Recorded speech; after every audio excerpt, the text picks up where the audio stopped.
HBM4에서는 단위 칩의 기술력을 봤을 때 한 단계를 점프해서 우위가 있는 게 확실해졌다. 올해 같은 경우가 독점적 지위를 누렸던 만약에 50R을 떨어진다, 이건 큰일 난다는 얘기고, 성능으로 봤을 때 HBM4가 가장 중요한 결투의 장이 될 것이다. 지금 시장 분위기는 혼재입니다. 왜냐면 이 기술적인 분석이 어렵다, 깐부 이런 거 하나도 없습니다. 실제로 이제 동맹 없어요. 말하자면 1등끼리 모일 수밖에 없습니다. 이러한 혼재에서도 우리나라 두 회사들 경쟁이 참 좋긴 한데요, 거기서 누가 더 나을 것 같은 기준을 봤을 때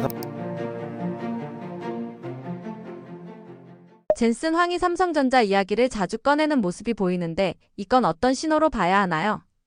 젠슨황하고 삼성전자가 아주 어떤 면에서 질긴 인연이라고 볼 수 있습니다. 실제로 삼성이 관계자들이나 몇 번 방송 얘기하신 것도 있던데, 젠슨황의 위치가 애매할 때죠. 젠슨황이 실제로 GPU가 업계에서 유명해진 거는, 첫 번째로는 기억하실지 모르겠지만 2017년에 비트코인 때 유명해졌습니다. 비트코인의 그 채굴을 하려고 하면은 이미지 퀴즈를 풀어야 되는데 GPU를 하게 되면 훨씬 좋아지더라. 그래서 그때 처음으로 젠슨황이라고 하는 엔비디아의 GPU가 원래 500, 300만 원 하다가 2천만 원까지 올랐거든요. 그때 이제 시절이 한번 있었고, 그 다음에 이제 엔비디아 오픈 AI 이후로 해가지고 지금 넘서벽의 회사가 돼버렸습니다. 이 중간 정도 때 삼성전자랑 비즈니스를 트기 위해서 실제로 삼성전자를 찾아왔었고, 근데 거의 문전박대를 당했죠. 삼성전자는 워낙에 콧대가 높은 회사기도 했었고, 게다가 메모리 회사는 영업할 줄을 모릅니다. 메모리는 수급 관리만 하던 곳이었던 거죠. 네, 그런 것들 때문에 지금 SK하이닉스의 맞춤형 메모리 반도체인 HBM을 못하겠다고 하는 게 현재 삼성전자가 2년 동안 힘들었던 상황일 텐데, 삼성전자에 대한 상황도 안 좋은 게 맞긴 했습니다. 실제로. 그래서 내부 회의 중에서도 삼성전자가 불협화음도 많이 있었었고요. 근데 삼성전자는 포기할 수가 없고, 게다가 지금 이 HBM4라는 형태에서는 그 다음에 이제 HBM4뿐만 아니라 이 엔비디아가 그리는 모든 메모리, 이제 GPU와 등등의 프로세서에서 이 아주 다양한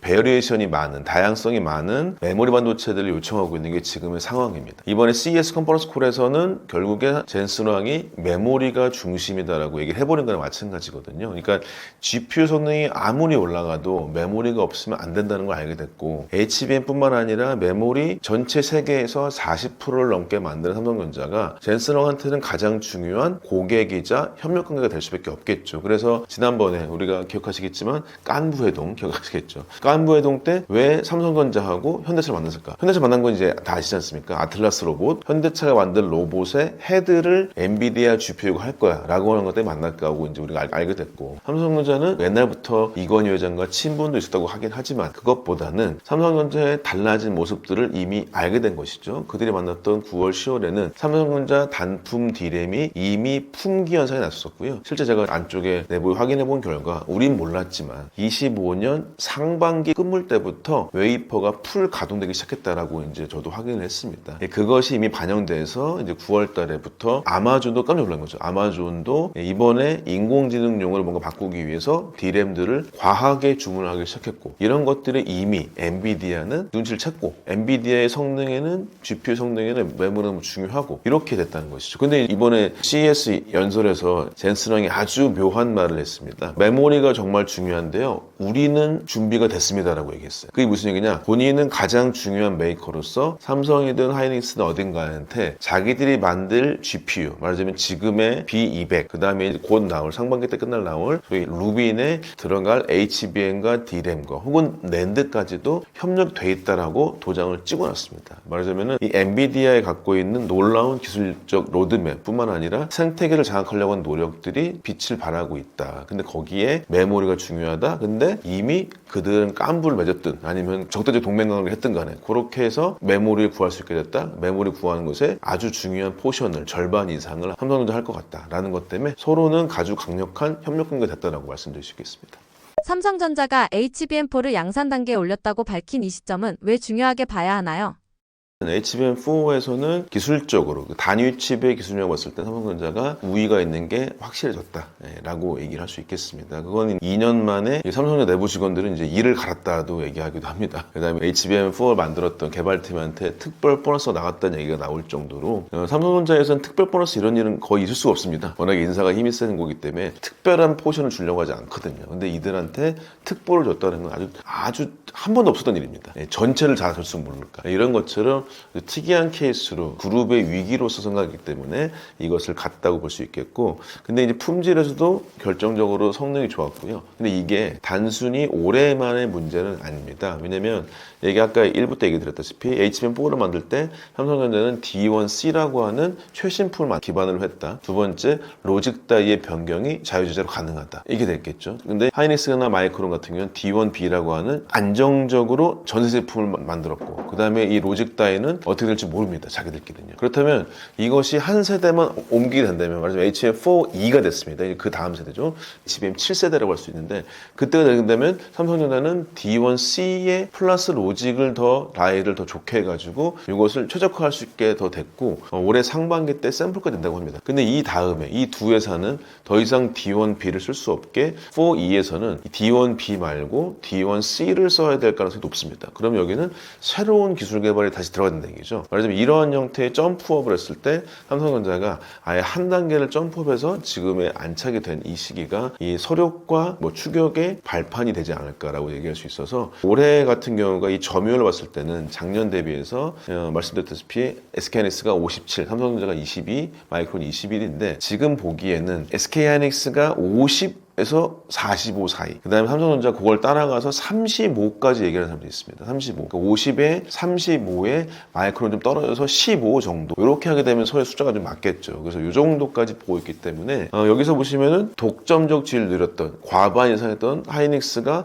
만약에 50알로 떨어진다. 이건 큰일 난다는 얘기고, 그거 아니더라도 이미 10% 정도까지 떨어진다는 얘기겠죠. 삼성전자는 22%에서 35%까지 올라간다. 10% 이상 올라간다는 거죠. 여기서는 플러스 마이너스가 극명하게 들어간다고 볼 수 있겠고, 마이크론도 가만히 있지 않기 때문에 여기도 포지션이 떨어지긴 할 겁니다. 여전히 위치는 있을 것입니다. 근데 여기에서 이러한 형태로서 포지션이 조정된다면 당연스럽게 삼성전자가 위치가 좀 더 좋겠다. HBM4가 가장 중요한 결투의 장이 될 것이다. 일단은 첫 칼, 성능으로 봤을 때 삼성전자가 첫 칼을 잘 뽑았다라고 말씀을 드리겠습니다. HBM4가 이제 매출로 반영되기 시작했다는 점이 시장 분위기에는 어떤 영향을 주고 있나요?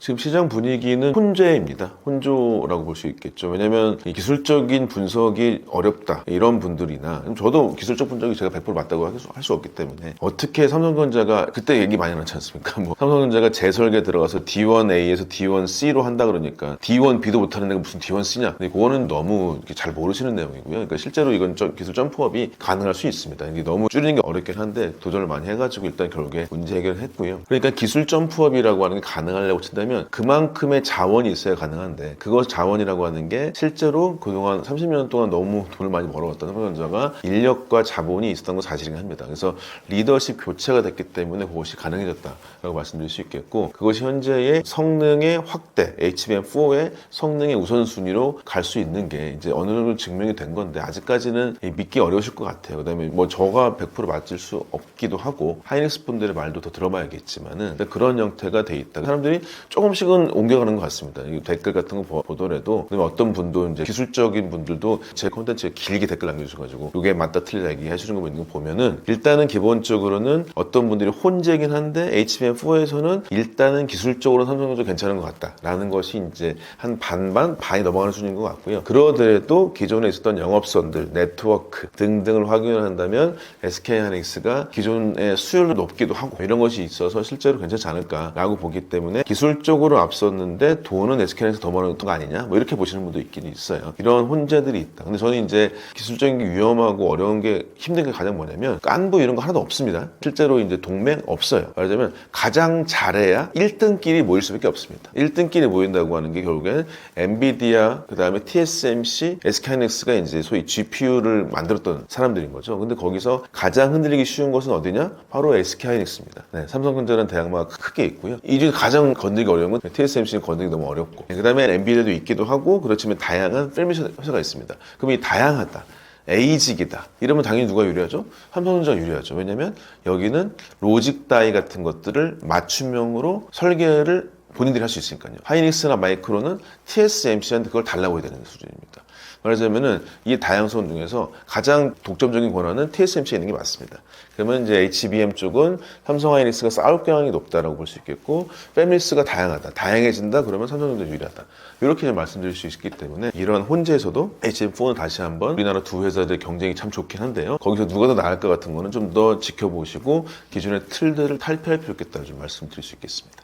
엔비디아를 기준으로 보면 삼성전자의 위치는 예전과 어떻게 달라졌다고 보시나요?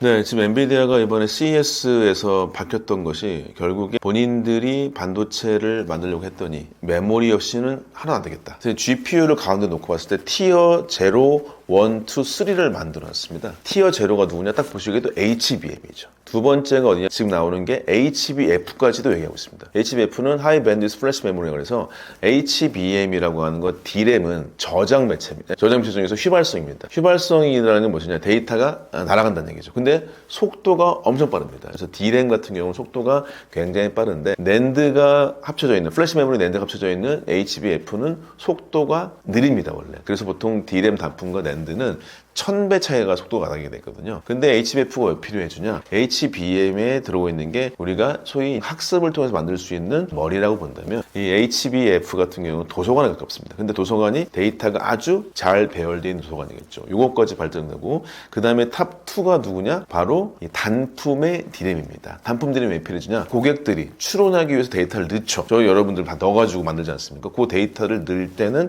아주 빠른 게 중요하다. 그게 단품의 D램입니다. 마지막에 이제 요즘에 나오려고 하는 게 바로 고속의 SSD라고 하는, 그래서 고속 SSD가 티어 3입니다. 그래서 HBM, HBF, 그 다음에 단품 D램, 고속 SSD, 낸드죠. 이렇게 절차를 거추어져야 지금 고객들이 요청하고 있는 추론 시장에 적절히 맞겠다. 그래서 요거 맞춤형에 자기들도 설계에 반영해서 GPU를 다양하게 하겠다라고 하는 게 지금 엔비디아의 확고한 발전 방향입니다. 왜냐하면 GPU를 잘 만들어도 얘기 들었다시피 데이터가 없으면 틀린다. 아니, 데이터가 없으면 속도가 아무 의미 없다. 그 다음에 정확한 밸류, 말하자면 키 밸류라고 해서 많이 나오죠. KV라고 해서 키 밸류라고 해서 흔들리지 않는 정보들이 정확히 있어야 할루시네이션이나 그 다음에 속도나 훨씬 더 좋다라고 나오고 있습니다. 왜냐하면 필요한 것들 계속 검색했으면 굉장히 전력이 소모가 많이 되겠죠. 근데 이것을 검색하는 것이 아니라 바로 옆에다 모셔놓고 HBF든 아니면 고속 SSD든 쓰게 되면 얘네들이 훨씬 더 속도와 전력 같은 것들이 절감되고 좋아지더라. 이기 때문에 이렇게 티어를 가지고 GPU 옆에 메모리를 가까이나 멀리나 배열하려고 하는 게 지금의 목표입니다. 말하자면은 메모리가 지금 GPU나 모든 시스템 반도체 성능에 가장 의존도가 강하더라.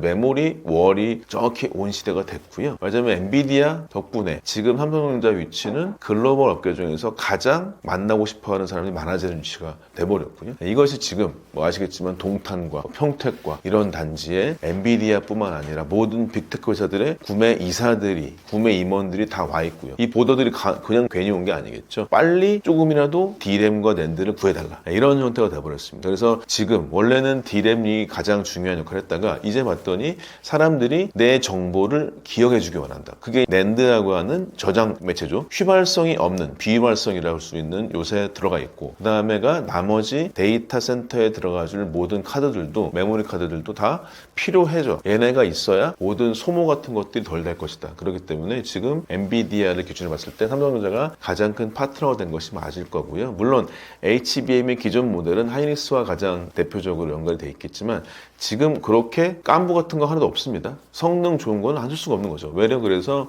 업계 내부적으로는 왜 SK하이닉스 계속 요청하는 겁니다. 왜 삼성전자는 D1C라고 하는 새 제품 쓰는데 니는 뭐 용거리 평떨하고 D1B라고 해서 안정적인 거 쓰려고 그러냐. 왜 그런 걸 내가 사야 되냐. 이렇게 거꾸로 얘기하기 때문에 계속적으로 이 성능 향상에 대한 요구를 받고 있습니다. 그래서 아직까지 그게 완벽히 끝나지 않았다는 것이죠. 지금 그런 것대로 반도체 시장의 B2B는 아주 냉정합니다. 그런 것이 돌아가고 있기 때문에 그런 것을 잘 확인해 보시는 게 낫다라고 생각이 들긴 합니다. 이번 실적처럼 HBM이 중심이 된 구조는 일시적인 흐름으로 봐야 하나요? 일단은 HBM이 일시적인 구조는 되긴 어렵겠다. 그러니까 HBM과 연관되어진, 말하자면 저희가 기술적 용어를 보시면 이 시스템 반도체가 가운데 있기는 한데 이 가운데가 약간의 태풍의 눈처럼 가운데 있는 것이고요. 이것이 속도에 연관되어진 모든 에너지는 바로 오른쪽에 양옆에 있는 당장에 지금 쓰일 수 있는 HBM, 그죠? 이제 D램을 12개 혹은 4E에서는 16개 쌓으려고 하는 형태의 반도체가 있는 것이고 그 옆에 26년 말 정도 때 벌써 시제품 나온다고 얘기하고 있습니다. 그래서 지금 SK하이닉스, 샌디스크, 삼성전자까지 껴가지고 HBF라고 하는 것을 만들고 있거든요. 이 양에 붙어 있다. 이게 된다면 이 구조가 지금 이 GPU의 가장 기본 모델이 될 가능성이 아주 높아졌습니다. 왜냐하면 사람들이 얘기 드는 대로 추론 시장에 오게 된다면 일단 데이터가 많이 읽혀야 돼. 그 다음에 옳은 데이터가 있어야 돼. 그 다음에 내 데이터 빨리 넣어줘야 돼. 이렇게 티어를 0에서 3까지 구분할 수 있게 됐고 이런 구조가 아마도 변화하는 추론 시장에서나 아니면 다양한 형태의 AI 어플리케이션에 쓰일 가능성이 높겠다. 그렇기 때문에 지금 이 구조는 절대 일시적일 수가 없다라고 얘기할 수 있겠고요. 수많은 해외 투자자, 이런 레널스트들, 모건 스탠리 같은 경우는 2030년까지 반도체 메모리가 부족하다. 이렇게 얘기하고 어떤 회사에서도 이 메모리를 대체 만들 수 없는 것이냐 물어보는 것도 많이 있는 것이고요. 그래서 지금 이 구조, 이 GPU 시스템 반도체 구조로 해가지고 수많은 메모리들을 요청하는 구조는 절대 변하지 않고 더 강해진다라고 볼 수가 있겠다 말씀드리겠습니다. 이런 흐름을 볼 때 삼성전자를 예전과 같은 시각으로 봐도 되는 건가요? 네, 삼성전자는 이제 뭐 세계에서 유일하게 아시겠지만은 메모리라고 해서 중요해진 메모리 반도체하고 여기에 연결돼서 시스템 반도체까지 다 만들 수 있는 소위 원키 솔루션, 그다음에 토탈 솔루션이라고 하는 것이 가능한 회사고요. 더 앞서가서는 바로 피지컬 AI까지 가능해진 회사입니다. 아시다시피 레인보우 로보틱스 해가지고 얘기 나오고 삼성전자 컨퍼런스 콜에서도 요 두 곳은 얘기했죠. 메모리 같은 경우는 일단 다시금 뭐 삼성이 돌아왔다는 얘기 했을 정도로 이제 아주 자신감 회복이 된 상태고요. 시스템 반도체와 파운드리 쪽은 결국에 어떻게 됐냐. 올해는 작년 대비 매출 2배 이상을 일으킬 것이다가 목표입니다. 이익을 흑자 전환하게 되면 다행인데 교도부 확보하겠다는 게 이제 올해의 목표일 것 같고요. 그 다음에 피지컬 뭐라 그랬냐? 피지컬은 올해 안에 보여드리겠다라고 공언했습니다. 컨퍼런스 콜에서. 이게 뭐냐면 삼성전자라는 회사의 장단점이 여기서 나타나는 것이죠. 삼성전자는 이것들이 잘 됐을 때는 최고의 포트폴리오 갖고 있는 대단한 회사가 됩니다. 저도 이제 삼성전자 다닐 때 2008년도 때 DS 부문과 그때는 DMC 부분이었는데요. 이게 세트 부분과 부품 부분이었죠. 이 두 부분으로 했을 때는 이런 조합이 세계 어디에도 없다 얘기했는데 그때가 딱 된 소리가 3년 전에 있었죠. 그거 세계에서 다 뭐하냐? 다 2등도 못하는 거, 3등인걸? 이런 거 했을 땐 최악의 조건이었죠. 근데 지금이 컴퓨팅 파워가 어떻게 됐냐? 결론적으로 메모리 센츄릭으로 돌아가지 않냐? 그럼 메모리를 잘하는 곳이 어디냐?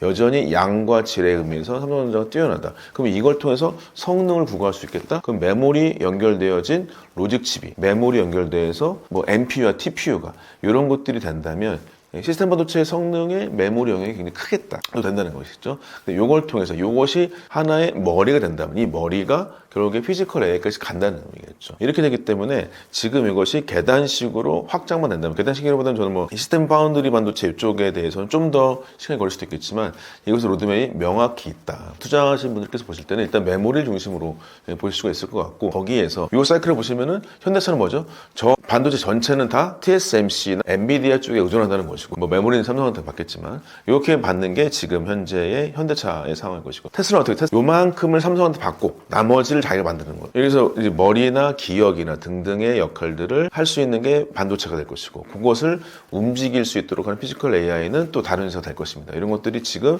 미래의 방향을 맞기 때문에 그걸 단계적으로 보셔가지고 냉정하게 보시면서도 발전 방향에 대해서 크다라는 것을 좀 여러분께 좀 말씀을 드리겠습니다. 요즘 중국 반도체가 미국 규제 때문에 막힌다는 말이 나옵니다. 중국은 지금 어디에서 제일 막히고 있나요? 중국 반도체는 상당히 무서운 존재를 맞습니다. 뭐 전제 웨이퍼 생산량을 봤을 때 10% 정도 됐긴 했고요. 그 다음에 24년부터 25년까지의 중국이 전체 글로벌 반도체 장비 수입의 38%를 차지했습니다. 굉장히 대단한 숫자죠. 그러니까 우리나라와 대만이 2등, 3등 왔다 갔다 하는데 중국이 거의 38%의 육박의 장비를 거의 쏟아 부어서 샀습니다. 물론 그 이유는 미국의 규제가 있기 전에 샀다는 것도 분명히 있긴 한데요.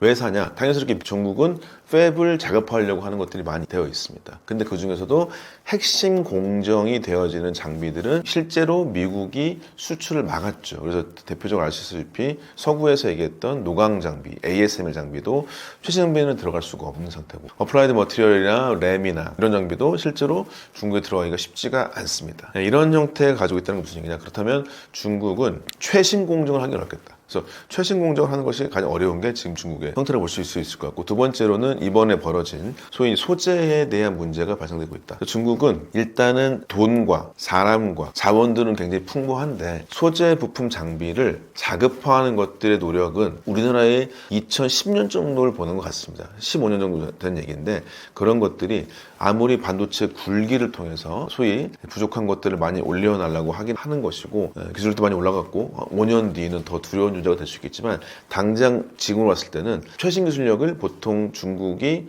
우리나라보다 3년 정도 뒤져 있다. 그다음에 소재와 부품과 장비는 글로벌 SCM이라고 글로벌 서플라이 체인이 잘 만들어졌을 때나 가능한 영역이기 때문에 이런 것들의 수급을 받기가 어렵다. 그래서 최신 기술이 가장 어렵다. 그다음에 소부장이라고 하는 근거가 빈약하다라고 하는 게 중국의 단점이라고 말씀드릴 수 있겠습니다. 중국도 설계나 인재는 많다고 하는데 반도체를 실제로 만드는 데서는 왜 계속 막히는 건가요? 반도체의 생산은 참 복잡한 경우입니다. 반도체 일하는 사람으로서 왜 우리나라 이렇게 득달같처럼 수요를 올렸고 메모리를 발전시켰을까라고 하는 것도 웃기기도 하고요. 뭐 어떤 분들은 그러니까 다 중국 분들하고 일하는 업계 분들이 많이 있는데 어떤 중국 분들 만드느냐에 따라 다 다릅니다. 저도 오케이가 되는 게 뭐 여러분 한국 사람 중에서 어설픈 사람 있고 좋은 사람 있고 있는 것처럼 중국 분들은 중국인이라고 하는 걸로 대표급에서 가져갈 수는 없습니다. 어떤 인력들은 좀 더 널널하고 어떤 사람들은 우리나라처럼 더 빡빡할 것이고 이것들이 이게 왔다 갔다 하겠죠. 그런데 중요한 게 무엇이냐? 일단 중국에서는 이 수율에 대한 문제에 대해서 한국보다는 의사결정 권자의 상황이겠지만 한국보다는 아주 강력한 드라이빙은 되지 않는다라는 게 업계 전망인 것 같긴 합니다. 무슨 얘기냐? 중국 내부에서 반도체를 만들 때 정치권에서의 중국의 반도체 굴기는 알고는 있으나 현장에서 우리나라 같은 경우 수율을 80%, 82%, 83%, 84% 까지 계속 올려야지라고 하는 계속적으로 압박을 하는 경우가 분명히 있는데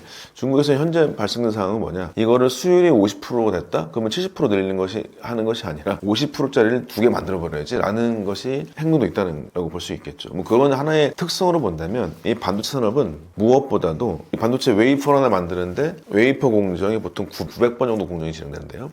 여기에서 단 한 번이라도 실수가 있으면 웨이퍼를 다 버려야 됩니다. 아주 집요한 형태의 반도체를 만들어야 된다. 수율을 올리는 일도 이거는 실제로 노하우가 많이 요구되는 일이라고 할 수가 있겠습니다. 그래서 이걸 알 수 있는 게 아시다시피 일본이 반도체를 다시 시작하지만 쉽지 않다고 하는 거. 근데 미국이 반도체의 종주금에도 불구하고 인텔은 망해가는 거. 이것의 가장 큰 이유는 바로 수율 문제인데요. 이 수율 문제는 반도체 전체 팹이라고 하는 게 아까 말씀드렸다시피 공사, 시멘트도 넣어야 되고요. 배건도 넣어야 되는데 여기에 지지가 탄탄해야 되는 게 기본이 되어 있습니다. 그러면 건물의 진동과 배관의 진동이 잘 달려있다.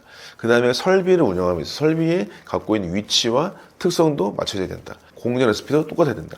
그 다음에 뭐 공조 잘 돼야 된다. 모든 것들이 다 합쳐가지고 이게 한마디로 수율인데 거기에는 각자 업무에 있었던 노하우들이 너무나 복잡하게 연결되어 있는 소위 암묵지로 되어 있는 기술들이 30년 이상 축적되어 있다는 것이죠. 이것을 한꺼번에 축적하기 너무 어렵다. 그래서 이거는 실제로 몸을 보고 실제로 기술력을 배우고 이 상태에서 쉽지 않다라고 볼 수가 있겠습니다. 무슨 얘기냐면 뭐 저도 아는 분들이 중국으로 넘어가가지고 일하는 분들 꽤 있거든요. 항상 중요한 게 중국 사람들이 한국인 엔지니어 10명 불러와봐라. 10명 있으면 우리 레시피 다 만들 수 있잖아. 그럼 그거 가지고 만들어보자 라고 해서도 분명히 물론 앞서간 것도 있습니다. 그렇지만 그게 그 사람들만 있는 게 아니라 레시피 하나, 장비 하나, 배관 하나를 만들었던 엔지니어들이 다 뭉쳐가지고 수율이라고 하는 어떤 지점을 달성을 한다면 이것이 반도체 굴기를 외쳤던 중국이 약 10년 좀 넘었거든요. 이 기간으로서 달성하기 좀 어렵다는 게 업계의 전망입니다. 여전히 아주 오랫동안 반도체를 만들어 왔고 그 다음에 그 미세화에 대해서 이력들을 가지고 있는 숙련된 엔지니어가 부족한 게 현재의 중국의 실정이지 않을까. 이거는 머리 좋다고 되는 게 아닙니다. 실제로 수많은 트러블 슈팅을 통해서 노하우가 쌓였던 걸로 볼 수 있겠고 이 노하우는 지식일 수도 있고 숙련된 스킬일 수도 있습니다. 정확히 알 수는 없습니다. 그런 것이 무언가 있어서 했다. 이제 어떻게 보면 어떤 면에서 이 엔지니어의 통밥이라고 볼 수 있을 것 같은데요. 이런 것들은 시간을 가지고 그 제품에 오랫동안 있어야 된다라고 하는 것이 아직은 부족하다라고 얘기 좀 드릴 수 있겠습니다. 포토레지스트나 장비처럼 일본이 강한 분야가 중국에 막히면 그 영향은 얼마나 큰가요? 일단은 이번에 한일령이라고 하는 게 은연중에 내렸다고 얘기도 하고 있고요. 그러면 이제 중국은 당연스럽게 히토류를 막을 거고요. 그 다음에 이제 일본은 당연스럽게 자기가 가장 잘하는 반도체 소재, 그 다음에 자기들이 얘기하는 장비 쪽을 할 가능성이 높습니다. 근데 특히 요즘에 중요한 게 바로 포토레지스트 쪽이라고 하는 감광 얘기입니다. 이거는 우리나라가 2019년에 일본의 수출 규제 그때 당했을 때는 동일한 형태의 감광액인데 이때 우리나라 같은 경우는 우회적으로 했거든요. 예를 들면 이 JSR이라고 하는 포토레지스터 회사의 벨기에 법인이 저쪽 서구 벨기에 쪽에 있어가지고 그걸 우회적으로 해서 일단은 수입을 했었었고 두 번째로는 국산화를 진행했다. 이 두 가지를 했었거든요. 그래서 여러분 많이 아시는 독리세미캠이나 SK 머티리얼 계열사에서 EUV 펠 같은 경우도 실제로 공급을 했습니다. 그런데 지금 중국은 일단은 우회 수출 같은 것들을 하는 것이 쉽진 않은 것 같다. 네, 두 번째로 우리나라 기업처럼 일단은 국산화에 일정 정도에 다가갈 수 있는 회사도 없었던 것 같다. 이것이 이제 지금 한마디로 소재의 갈급함을 가지고 있다는 것이죠. 그 다음에 PR이라고 하는 이 유기물은 빛을 오래 쬐면 변하거든요. 그래서 3개월이 지나가게 되면 얘네가 성질이 안 좋아져서 버려야 됩니다. 말하자면 얘네가 얼마큼 구매했는지 모르겠지만 3개월 내부 정도가 지나갔을 때는 실제 포토레지스터의 수입이 어려워서 공정 자체 어려움이 발생될 수도 있습니다. 여러분 포토가 보통 반도체 공정이 900번이면 한 40번 정도는 포토를 찍어야 되거든요. 그러면 포토가 없으면 그냥 공정을 진행하지 않는 게 낫습니다. 그 정도로 굉장히 크리티컬한 상황이 될 수 있겠다. 그래서 지금 이 상황은 우리나라에게는 좀 더 유리한 상황이 될 수밖에 없겠죠. 중국으로서는 메모리든 시스템 반도체든 간에 둘 다 만들고 있긴 하는데 거기에서 아무리 자기들이 아주 앞서 있는 공정을 만들지 않더라도 그러니까 EUV PR에 관련된 EUV 장비가 없더라도 기존 것도 있어야 되거든요. 그런 것도 실제로 국산화하기가 어렵습니다. 그렇다면 이것이 실제 소재를 중심으로 해가지고 중국 반도체의 기술 개발이나 양산 정도가 늦춰질 수 있겠다라고 하는 게 실제로 지금의 상황이라고 말씀드리셔서 굉장히 크리티컬하다고 볼 수가 있겠습니다. 일본은 예전엔 반도체 강국이었는데 지금은 왜 직접 만드는 데서는 힘이 빠진 모습인가요? 지금 일본은 우리 이부터 말씀드렸다시피 엘피다라고 하는 메모리 회사, 이 회사가 D램 회사에 있었습니다. 이 회사는 엘피다는 히타치라고 하는 회사와 NEC라는 회사, 이 두 회사가 실제로 합병을 해서 만들었던 회사였는데요. 근데 이 두 회사에서 어떤 일이 벌어졌냐? 자기들끼리 메모리를 만들면서 엘피다라는 회사에서 전혀 화학적 결합은 되지 않는 물리적으로만 회사를 합병했다가 그냥 다른 팹에서 우리 다르게 만듭시다 라고 하는 걸로 가면서 또 아시겠지만 일본은 특이하게 서로 폐해를 끼치지 않은 문화. 그렇기 때문에 그냥 따로 개발합시다 했던 게 전혀 시너지가 나지 않았죠. 그러니까 드디어 이제 망하게 됐었고. 근데 일본이 2016년으로 지금 메모리를 만들지 않은 게 10년이 된 겁니다. 반도체 공정을 직접 하지 않은 게 10년이 됐다는 것이죠. 그 다음에 이번에 키옥시라는 회사가 남긴 했지만 이 키옥시아도 뭐 상당한 지분이 미국이나 우리나라 회사에 있는 편이기도 하기 때문에 여기에 급등한 가격은 있긴 하지만 그걸 제외하고 시스템 반도체를 만들려고 하는 파운드리 쪽에서 라피더스라는 회사를 만들어서 2028년에 아주 차곡차곡 준비를 하고 있습니다. 이것이 갖고 있는 장점이 분명히 있습니다. 예를 들면 유리기판에 대한 활용도가 높다거나 왜냐하면 유리기판의 실제 소재를 일본이 가장 잘 만들거든요. 아니면 소재나 부품과 장비가 뛰어난 거 맞습니다. 그런데 얘기 드렸다시피 이 900번 정도의 공정을 세대별로 진행하지 않으면 여기서 한 스텝을 넘어갈 때 그 문제 해결 방식이 축소되지 않습니다. 이 축소되지 않다는 얘기는 뭐냐면 이 문제를 대응할 수 있는 시간과 노력과 자원이 부족하다는 얘기겠죠. 그래서 물론 일본의 파운드리 쪽에 대한 라피더스는 귀추를 봐야겠지만 여전히 이 메모리 같은 경우는 오랫동안 공정과 수율을 올리는 걸 하지 않았기 때문에 그것의 단절은 생각보다 굉장히 무섭다. 그 다음에 그럴 때 이 단절 때 이미 수많은 엔지니어들은 미국의 마이크론으로 또 어딘가로 다 떠나버렸다. 그래서 이 자원들이 부족하다. 결국에는 사람과 축적의 문제가 있기 때문에 일본이 단숨에 반도체를 따라올 수 없는 것이고 이거는 우리나라나 대만을 제외한 다른 나라들이 계속적으로 한국과 대만의 하나의 벽을 끼고 있는 거 이런 것과 동일한 형태라고 볼 수가 있겠습니다. 중국은 따라오지 못하고 일본은 주저앉은 사이에서 한국 반도체는 어떤 위치에 와 있다고 보시나요? 네, 한국 반도체는 1부, 3부까지 계속 연속해서 말씀드렸지만 결론적으로는 한국 반도체의 독보적인 D램과 낸드라는 메모리 역할이 지금 AI 시대 때 너무나 중요성이 올라가고 그다음에 시장 자체가 시스템 반도체 중심에서 메모리 반도체로 옮겨가고 있는 형태가 되고 있다. 세계 1등 제품을 두 회사가 경쟁적으로 만든다는 게 굉장히 대단한 어떤 행운이라고 볼 수 있겠습니다. 물론 두 곳의 회사와 경쟁자도 힘드시겠지만 이것은 아주 강력한 우리나라의 중요한 지렛대가 되겠다. 그래서 이 메모리 반도체의 강력한 힘은 끝까지 우리가 파고 들어가야겠다라고 말씀드릴 수 있겠고 중국과 일본의 장단점이라고 해서 우리가 확보해야 된다. 무슨 얘기냐?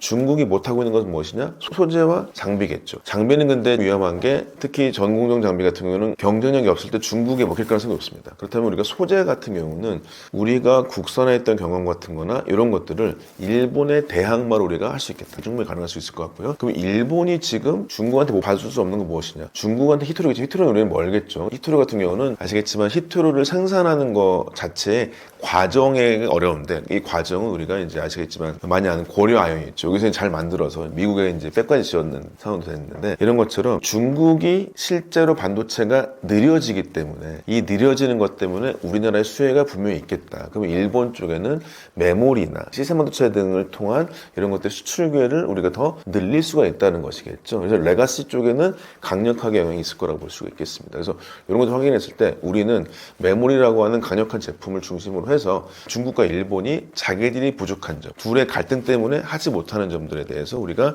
빈틈을 파고들어서 국산화 비율을 높일 것이고요. 우리나라 반도체 제품의 수출 비용을 높이는 것들이 되게 중요한 전략이 될 수 있겠습니다. 이런 구도를 보면 앞으로 중국과 일본 사이에서 한국 반도체가 가장 잘 지켜야 할 강점은 무엇일까요? 결론적으로는 중국과 일본의 사이에서 아니면 이것도 동일하게 중국과 미국과 일본이라고 다 볼 수가 있을 것 같습니다. 결국에는 적도 동지도 없다라는 것이 되게 중요할 것 같고요. 이것은 이제 뭐 반도체뿐만 아니라 우리나라가 경쟁 전략을 봤을 때 가장 강한 상대는 적이 누군가를 밝혀서 상관이 없습니다. 근데 중간 정도에 있는 사람들은 적이 누군지를 밝혀서는 안 됩니다. 이런 것도 우리가 충분히 견제해야 될 것 같습니다. 미국이라고 하는 데 갔었을 때는 미국 가서는 어떤 면에서는 중국을 욕할 필요도 없겠지만 적정한 정도의 비판을 가하는 거죠. 예를 들면은 양안 갈등에 대해서는 얘기하지 않는다든지, 일본에 가서는 요새 일본이 큰일 났죠. 일본이 중국에 대해서 대만 개입을 얘기한다든지, 아니면 미국은 중국에 대한 상관도 없이 아메리카 대륙만 지키려고 하는 보호주의가 있는데 일본이 여전히 태평양 전략을 얘기한다든지 이렇게 얘기하면서 전혀 다른 형태의 스탠스를 취하고 있습니다. 근데 우리나라는 일본 가서도 일본에 대한 의견을 들어줬고 특별히 다른 얘기 안 했었고요. 중국에서도 그런 얘기 했었고, 그래서 이런 것들이 적도 동지도 없는 형태인 것이고, 근데 이러려고 치면은 우리나라가 이들에게 먹히지 않을 방법, 말하자면 가장 강력한 무기가 바로 메모리 반도체가 있다는 것, 이것은 계속 가져가야 될 것이고요. 거기에서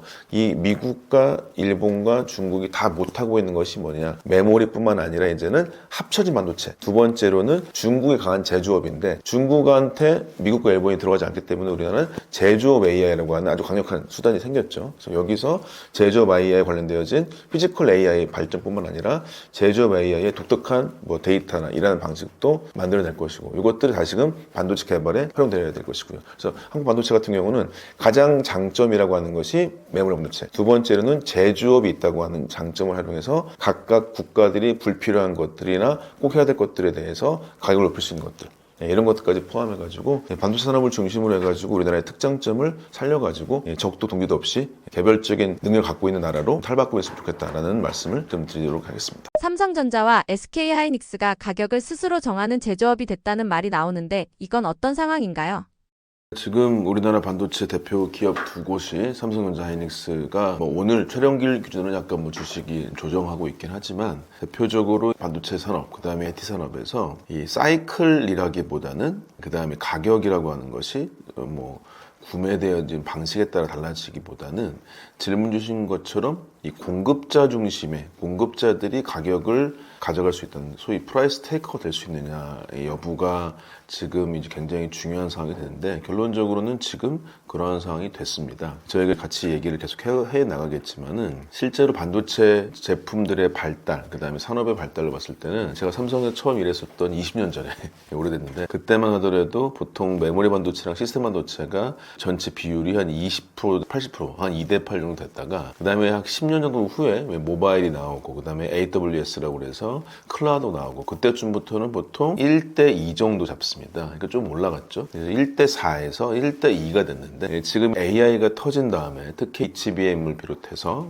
작년 9월부터 터진 이 단품 D램이라고 하는 것의 값이 올라가고, 그 다음에 이제 실제로 낸드라고 하는 쪽까지 같이 상승하면서 지금 상황에서는 반도체 시장에서 이 메모리 업체들이 실제로 가격 결정뿐만 아니라 공급 결정뿐만 아니라 성능에도 메모리가 가장 중요하다는 것이 지금 밝혀지고 있습니다. 그래서 26년 올해 같은 경우가 반도체 시장 같은 경우가 총 작년 대비해서 약 100% 성장한다는 얘기가 많이 있습니다. 그래서 작년 정도가 얼만큼이냐, 보통 작년을 2,500억 불 정도로 매물을 잡고요. 그러면 거기에 2배 정도 되니까 시스템 반도체가 보통 5천억 불 잡겠죠. 그런데 올해 현재 트랜스포스라고 하는 그 굉장히 중요한 시장 전망 업체 같은 경우는 올해가 2,500에서 5천으로 올라간다, 5천억 달러로 올라간다고 해서 시스템 반도체도 상승하기 때문에 이만큼 수준이 아니라도 1대2도 2도 아니고 1대 1.5 혹은 그 이하 정도로 해서 메모리 시장이 엄청나게 상승한다고 예상을 하고 있습니다. 이것에서 메모리 점유율의 70%를 넘고 있는 이 두 회사는 결론적으로는 가격 결정권자 및 공급 결정권자가 된 것이 현재 상황인 거라고 보실 수 있을 것 같고, 이것은 지금 반도체 시장에서 시스템 반도체가 가장 중요했던 시기, 여전히 중요합니다. 그렇지만 거기에 성능의 메모리 반도체의 영향이 가장 크다는 것도 알려줄 수 있고, 이것이 이 3분기 정도 때까지 있었던 감산 기조와 맞물려서 이후에도 실제로 반도체가 만들어지기, 생산성이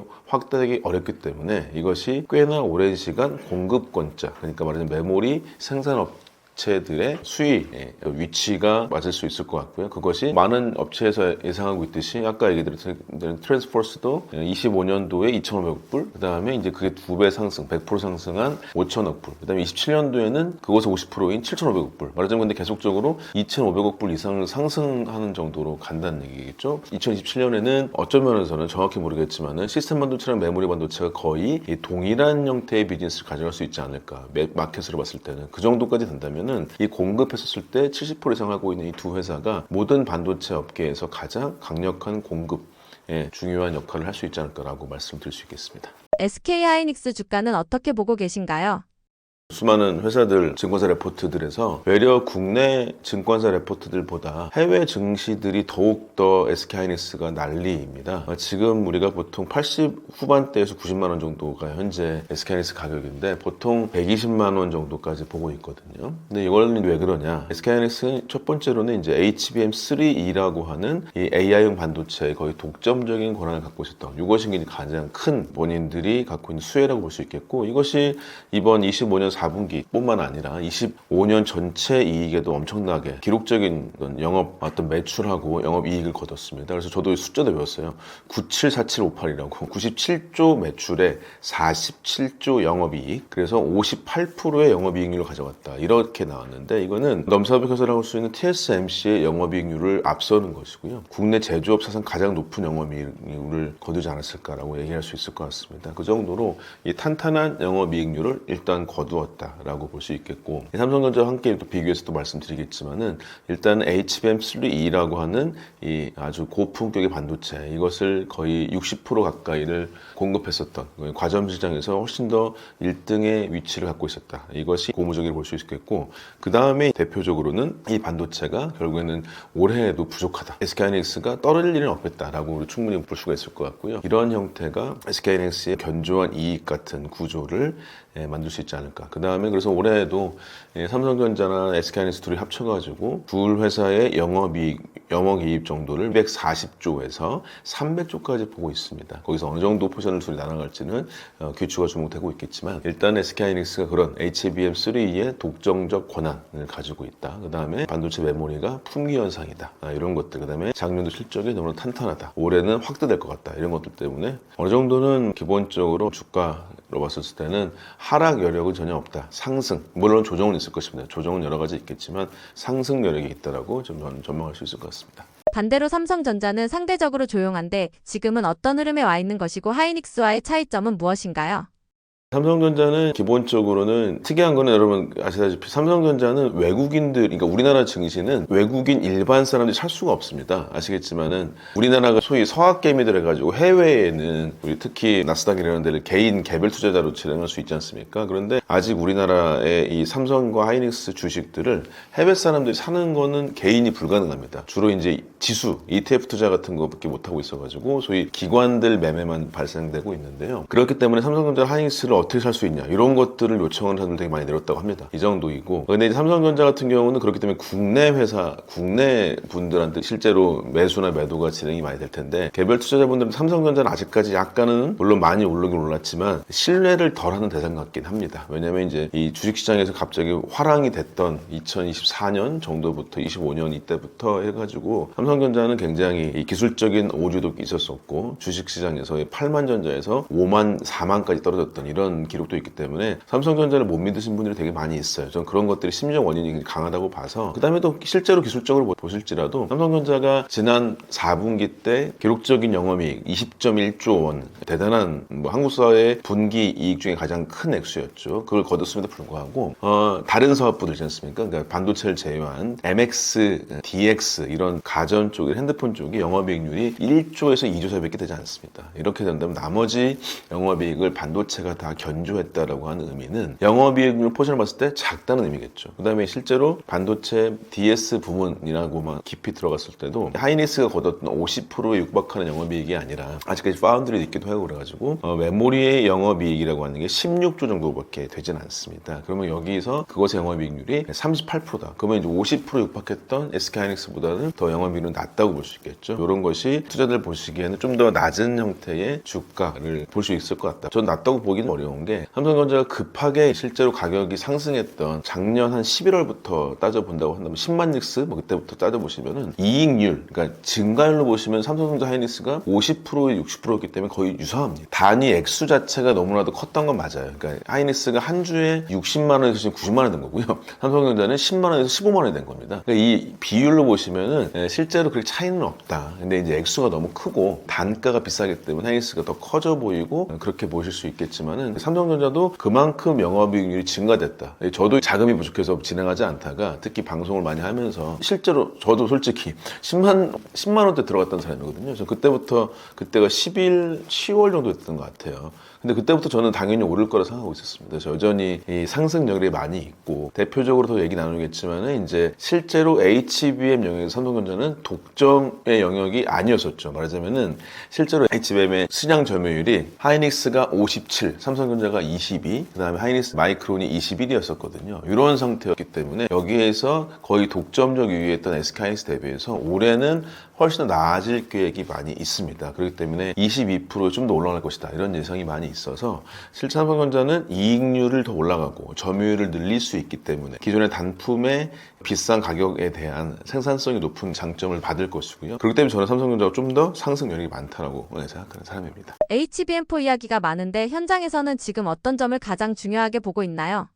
HBM4를 얘기함에 있어서 누가 명품이냐 여부를 결론적으로 말씀드리고 싶습니다. 지금은 결론이 난 것은 저희도 WNTP에서 몇 번 말씀 계속 드렸지만은 기술적으로 봤을 때 삼성전자가 우위에 있습니다. 그래서 이제 이거는 많이 말씀드렸던 사항이라서 이번에 컨퍼런스 콜 같은 것도 많이 보시면 좋겠죠. 특히 컨퍼런스 콜에서 삼성전자 정확히 얘기했던 게 고객사에서 요청했던 스펙 대비, 스펙이 제덱인데요. 그 대비해서 훨씬 높은 그걸 상회하는 형태를 가져와서 11.7GBps라는 속도를 거뒀다. 근데 보통 제덱의 스펙을 8에서 9 정도 잡습니다. 그래서 이제 8에서 9라고 하는 것보다 월등하게 했기 때문에 명품이 맞은 거고요. 삼성전자는 SK하이닉스의 HBM3 승인을 받았을 때 그들 또한 품을 가져왔었습니다. 기억 안 나시겠지만 2년 정도 됐습니다. 삼성전자가 소위 굉장히 힘들었던 시기, SK하이닉스가 거의 불세충의 영웅이 됐던 시기가 바로 HBM3에 대한 승인이었는데 그때도 동일하게 SK하이닉스가 원래 기존의 제덱의 스펙 대비해서 더 고성능의 품질을 가지고 삼성전자를 따돌렸습니다. 지금 2년이 지나서 그게 동일하게 다시 돌아왔다고 보실 수 있을 것 같아요. 그래서 지금 삼성전자가 기술적으로 봤을 때 명품인 건 맞다. 이렇게 보실 수 있을 것 같고 왜냐하면 컨퍼런스 콜에서도 SK하이닉스가 인정했습니다.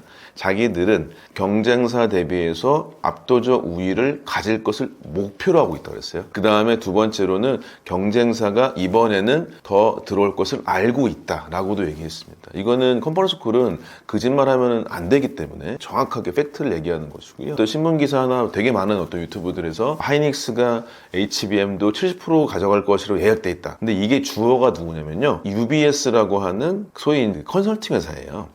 누가 주어인가가 되게 중요한데 하이닉스가 올해에도 70% 점유할 거라고 하는 거는 UBS라고 하는 컨설팅 회사, 애널리스트 회사에 가깝다. 여기에 주어의 본인들이 갖고 있는 기존의 데이터 대비해서의 결과에 가까운 것이고 예측에 가까운 것이고 두 회사의 컨퍼런스 콜을 보게 되면은 삼성전자는 HBM4에 갖고 있는 순조롭게 통과되고 있다. 그 다음에 2월에 출하한다. 이것을 명확하게 얘기하고 있습니다. 그 다음에 HBM4E라고 해서 기술적으로 앞서 있는 것까지 올해 상반기에 개의 샘플을 제공한다 라고까지도 정확히 명시해놨는데 SK하이닉스에서는 컨퍼런스 콜에서는 뭐였다? 아까 말씀드렸다시피 우위를 목표로 하고 있다. 그 다음에 경쟁사가 올 것을 알고 있다. 그 다음에 하루아침에 그간의 품질의 성능 같은 것이 따라올 수 있는 건 아니다. 약간 뭐 어떤 면에서 문학적 표현들을 하고 있다라고 볼 수 있을 것 같아서 기술적인 건 냉정하게 보셔야 될 것 같고 저는 그래서 일단은 생산성을 따졌을 때나 수율을 따졌을 때 이 첫 번째로 수율은 SK하이닉스가 높을 가능성이 좀 높습니다. 네, 왜냐하면 예전부터 개발해 왔었고 작년 9월부터 양산성을 확보했다라고까지 공언했기 때문에 그런데 중요한 것은 충분히 엔비디아가 자신들 루빈 칩에 탑재할 HBM4를 넣기 위해서 각 회사들한테 재설계 주문한 건 맞습니다. 그래서 원래 제덱 스펙이 8에서 9 정도였는데 10 이상을 원했었고 근데 10기가 bps 이상은 현재 삼성전자가 갖고 있는 더 원다이죠. 좋은 다이라고 할 수 있는 D1C 11.7나노라고 말씀드렸던 D램의 10나노 6세대 제품을 쓴다. 그 다음에 거기에 로직 칩이 4나노다.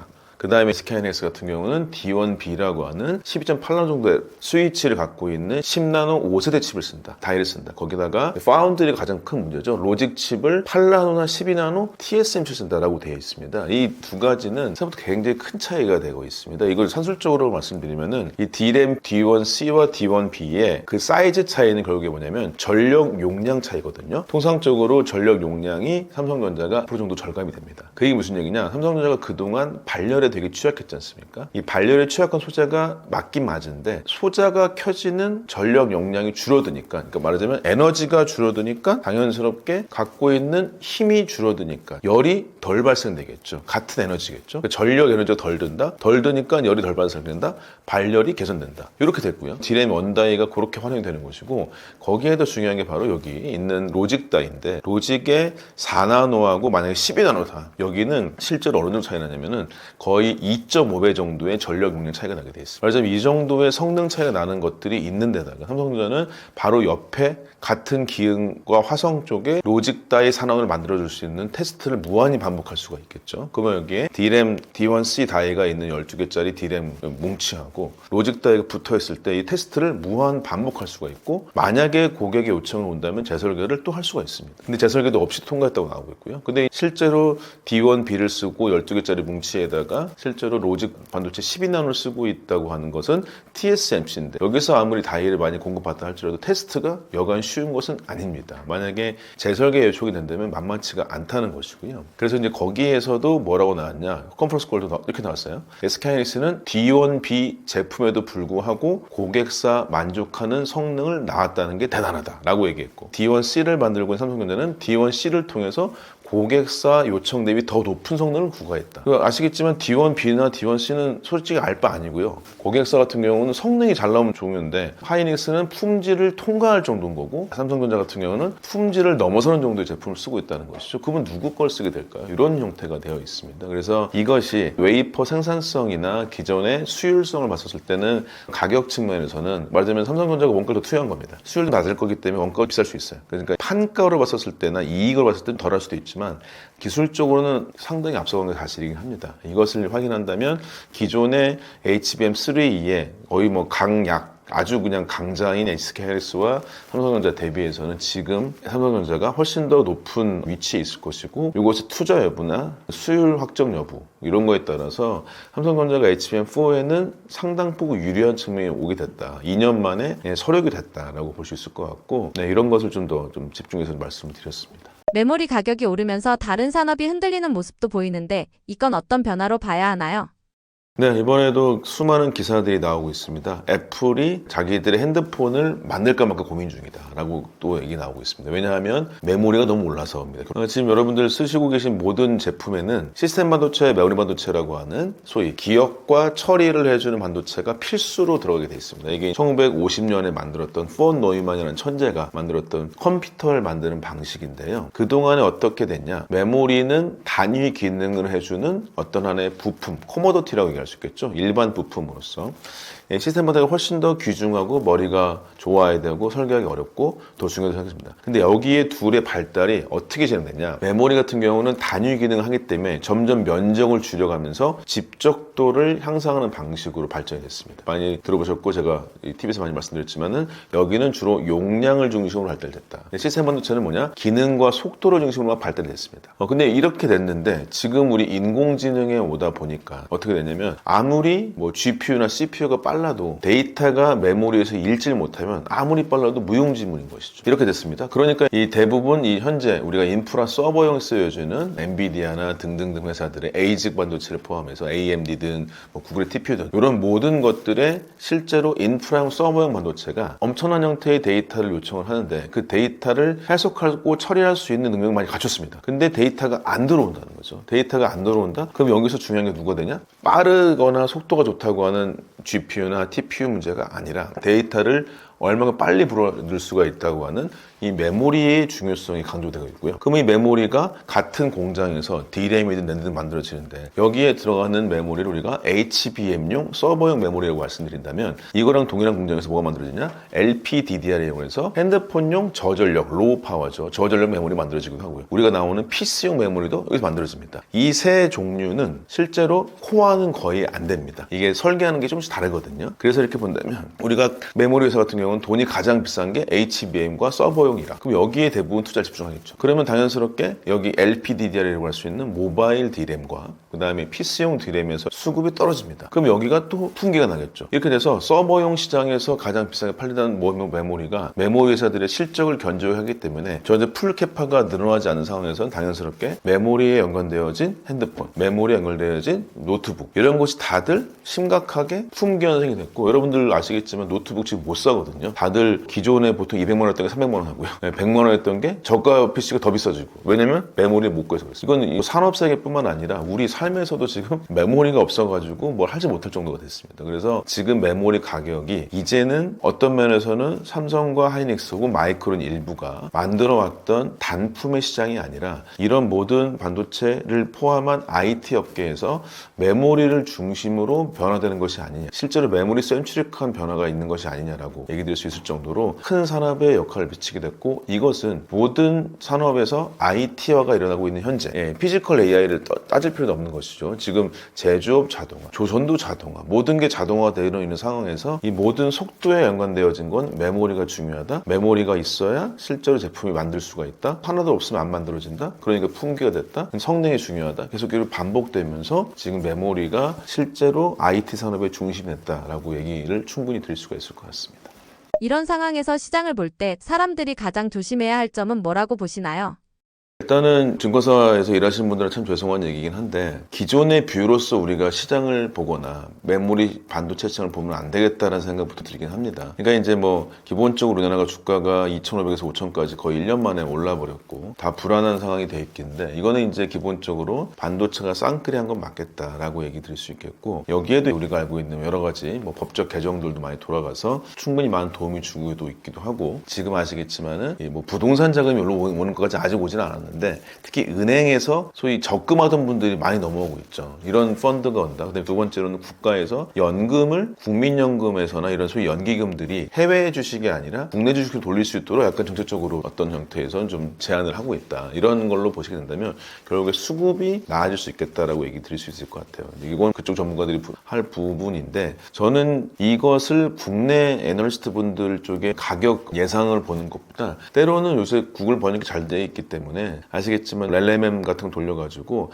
해외 레포터들 직접 보셔도 좋습니다. 해외에 왜 봐야 되냐? 결국에는 빅테크 회사들하고 같이 옆에 있는 애널리스트들이나 실리콘밸리 사람들이 이들의 니즈를 더 잘 알고 있다는 거죠. 그래서 지금 실제로 엔비디아 CES를 보시는 분도 있고 저도 많이 당연히 봅니다. 방송을 해서 보기도 하고 저를 위해서 보는데 이걸 보게 된다면 우리가 다음 부에서도 얘기했지만 젠슨 왕은 지금은 메모리가 제일 중요하다고 본인이 얘기해버렸고요. 그 다음에가 지금 모든 빅테크 회사들이 구글 같은 경우는 지금보다 메모리 컴퓨팅 파워가 1000배 좋아진다고, 10배가 아니라 1000배 좋아진다고 얘기 나왔습니다. 10년 정도 후까지. 그럼 그런 빅테크 회사가 대부분 돈을 반도체 주고 사는 사람들인데, 그들하고 같이 붙어 있는 이 빅테크 회사와 연관되어진 투자 애널리스트 레포트를 보는 게 더 낫지 않을까 생각도 들긴 합니다. 왜냐하면 우리나라는 그동안 박스피를 갖고 있었던 요 상황이죠. 이 상황을 계속적으로 힘들었었고, 그래서 저도 이제 해외 주식 많이 넣었었고요. 그런데 지금도 두 개 다 가지고 있지만 저도 이제 보고 있는 게, 국내 주식이 아직도 저평가되어 있다는 것도 있기도 하고요. 수많은 방송들에서 많이 보셨겠지만은, 왜 우리나라가 일본과 대만이 주식이 엄청나게 오를 때 우리나라는 왜 안 올랐을까? 그건 결국에 우리나라의 가버넌스 문제가 굉장히 강했었다는 것이죠. 그래서 지금 니케이 같은 경우도 3만에서 4만에서 5만까지 올랐습니다. 대만도 장난 아니거든요.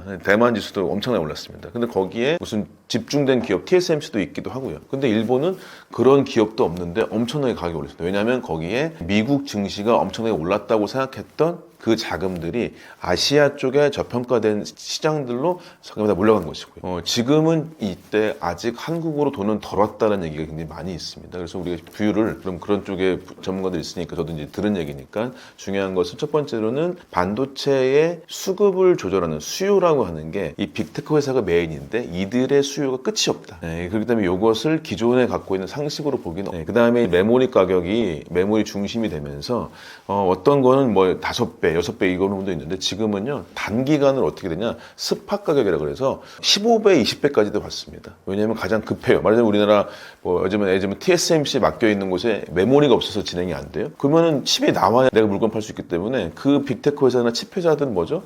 메모리가 아무리 비싸도 갖다 둬야 됩니다. 이런 형태가 나왔죠. 그렇게 보기 때문에 우리가 다시 볼 거는 이 메모리 반도체 시장을 쉽게 보지 말자. 두 번째로는 한국 시장이라고 하는 게 저평가되어 있던 것을 이제는 더 알게 됐고 제도적 뒷받침이 됐다. 그렇기 때문에 저는 결론적으로는 쉽게 팔지 마시라라고 좀 말씀드리고 싶습니다. 삼성과 SK 하이닉스 주가가 이렇게 오르는 건 한국 반도체가 그만큼 잘 되고 있다는 신호인가요? 일단은 한국 반도체의 두 회사는 잘 되고 있다고는 확실히 볼 수 있을 것 같습니다. 근데 이제 요즘에도 코스닥도 많이 올랐는데, 저처럼 이제 펀더멘탈이나 놔두고 오랫동안 투자나 이런 기술적으로 보는 사람들은 코스닥 같은 경우는 실제로, 그러니까 소부장을 같이 봐야 되겠죠. 전체 반도체로 본다면, 확장하자면 소부장은 상당히 옥석가리기 필요하겠다라고 얘기 드릴 수 있을 것 같습니다. 그러면 옥석가리기라고 하는 거는 이 회사의 기술력이 뛰어나서 프라이스가 높냐. 두 번째로는 실제로 삼성전자 하이닉스가 라인 확장 등을 통해서 수급을 확보할 거기 때문에 매출이 늘어날 거냐. Q겠죠. 그러니까 프라이스와 Q로 봤었을 때는 일단은 프라이스는 굉장히 중요한 게, 모든 코스닥 회사 중에서 혹은 코스피 회사 중에서 소부장 회사들은 실제로 목석가리기가 많이 돼야 된다. 제가 계속 반복적으로 말씀드렸지만은 반도체 후공정 장비 쪽에서는 어느 정도 소위 다른 국내 회사 말고 국외 회사까지 펼칠 수 있는, 말하자면 한미반도체 너무 올랐으니까요. 그걸 제외하고 그런 회사들이 생겼다. 그래서 특히 그런 후공정 회사들을 보시는 건 나쁘지 않다고 말씀드릴 수 있을 것 같고, 그 다음에 생각보다 이 소모품이라고 할 수 있는 곳이 있습니다. 그러니까 소모품이라고 하는 게 소재 부품 장비에서, 장비는 실제로 해외사들과 경쟁력을 봤었을 때는 죄송한 얘기지만 굉장히 높지 못합니다. 그렇다면 이거는 부가치 높다는 건 아니겠죠. 근데 소모품 회사들이 많이 있어요. 소재나 부품이나 소켓이나 이런 것들을 보시게 된다면 이쪽은 생각보다는 상당히 삼성전자나 하이닉스 가동률과 연결되어 있지만은 좋을 수 있겠다. 왜냐면 얘네가 큰 비용은 아닌데 이것을 다른 회사 쓰는 것보다는 이 회사 쓰는 게 낫거든요. 그럼 그냥 오랫동안 쓰는 걸로 되어 있습니다. 그러면 이익률이 생각보다 높습니다. 이렇게 될 수 있을 것 같고, 그 다음에 이제 우리가 크게 보자면 지금 삼성전자 하이닉스가 공장 팹 가동을, 후공정 팹 같은 경우는 올해 하반기 때 정도부터 제대로 될 것 같고요. 그 다음에 이제 내년 상반기 때부터 삼성전자 하이닉스가 라인 증설이 될 것 같습니다. 이제 건물을 짓겠죠. 올해 같은 경우는 가장 누가 매출의 신장을 보냐, 소재 부품 장비사보다는요 실제 배관 공사를 하는 회사들이 있습니다. 배관 회사, 엔지니어링 회사 중에서 요거 팹을 설계하는 회사, 그 다음에 시멘트를 들이붓는 회사, 이렇게 공사 작업을 하는 회사들이 꽤 있어요. 이런 회사들이 실제로 반도체 가동률 활항에 있어서 역할을 많이 볼 겁니다. 그 다음에 내년 초 정도가 이제 장비가 실제 입고되기 때문에 올해 상반기 전후부터는 장비사들 중에서는 해외 장비사들이 훨씬 더 매출이 클 텐데, 국내 장비사들 중에서 몇 개들이 있겠죠. 그것들이 이제 다 좋을 것이고, 가동되기 한두 달 정도 전부터는 실제로 소재나 부품 같이 소모품으로 돌아가야 될 곳들이 있죠. 여기들의 매출이 올라간다고 생각이 듭니다. 저는 그래서 이렇게 길게 한번 보시고, 만약에 1년 정도 후 아니면 1년 후 정도 때 가장 매출이 큰 거는 일단은 현재 라인을 짓는 곳, 그 다음에 장비가 들어가는 곳, 그 다음에 소재나 부품이 들어가는 곳, 이렇게 형태로 보시는 게 좀 더 보시고, 왜냐하면은 얘기 드렸다시피 프라이스가 좋은 곳은 독점적 기술력이 있는데 소부장은 그런 것들이 많지는 많지는 않다. 있다고 한다면은 외려 소모품 쪽을 팔고 있는 회사들이 더 낫고요. 두 번째로는 장비 중에서는 후공정이 그나마 낫겠다라고 말씀드릴 수 있겠고, 그거가 아니면 대부분은 어떤 것이냐, 매출과 가동이 발생했을 때 이제 올라가는 형태가 될 것 같습니다. 그래서 그런 거를 고려하셔가지고 확보하시면 좋을 것 같고, 그래서 결론적으로는 계속 어디 방송 나가거나 아니면 질문하시는 분 중에 좀 더 이익을 얻으려고 하시는 분들이 많이 있거든요. 근데 그거는 머리가 아픕니다. 저는 제안 드리기로는 삼성전자 하이닉스를 그냥 ETF나 반반 넣어가지고 계시거나 아니면 거기에 뭐 10에서 20% 정도 국가에서도 코스닥 쪽 장려하는 게 없지 않으니까요. 그 중에 몇 개 정도 넣으시는 것 정도가 나을 텐데, 좀 더 깊이, 좀 더 많은 이익을 원하시는 분들이 있다면 머리가 아프실 것 같습니다. 그렇다면 그 중에서는 그때 시기를 조정해가지고 투자해 보시는 게 어떨까. 그래서 저는 한국 반도체는 계속적으로 가치는 올라갈 거다. 근데 이 두 회사가 너무 글로벌리 경쟁력이 강한 것이고, 나머지 회사 같은 경우는 옥석 가리시는 게 중요할 것 같다라고 말씀을 좀 드리겠습니다. 트럼프 대통령이 다시 미국 반도체를 먼저 챙기겠다는 말을 하고 있습니다. 이게 한국 반도체에는 어떤 영향을 주고 있나요?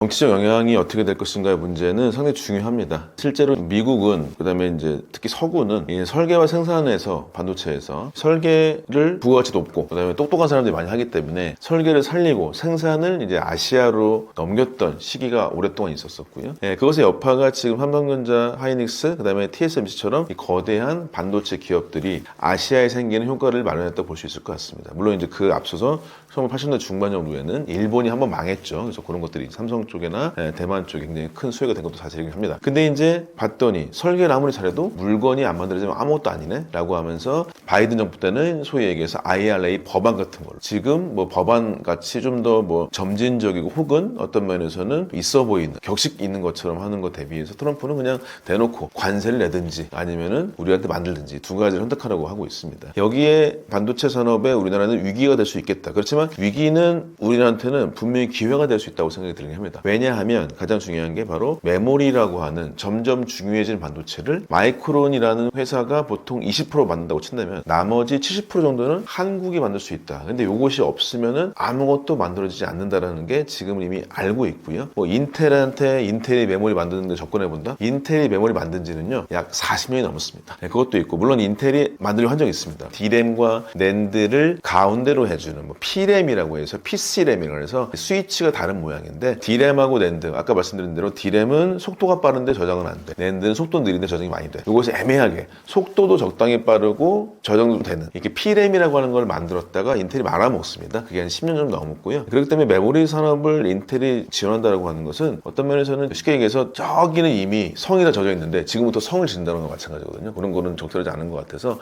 이것은 기회가 된다. 왜냐하면 메모리 쪽에서는 확실히 강한 게 있다. 두 번째로는 정치적 조건이기 때문에 중국이나 TSMC 쪽의 물량을 외려 한국이 받을 수가 있겠다. 트럼프는 자연재해라고 볼 수 있겠죠. 어떻게 바뀔지 모르는 사람이기 때문에 그런 것을 대응만 할 수 있다면, 그 다음에 책임을 질 수 있다고 한다면 이 위기가 충분히 기회가 될 수 있겠다라고 말씀드릴 수 있겠습니다.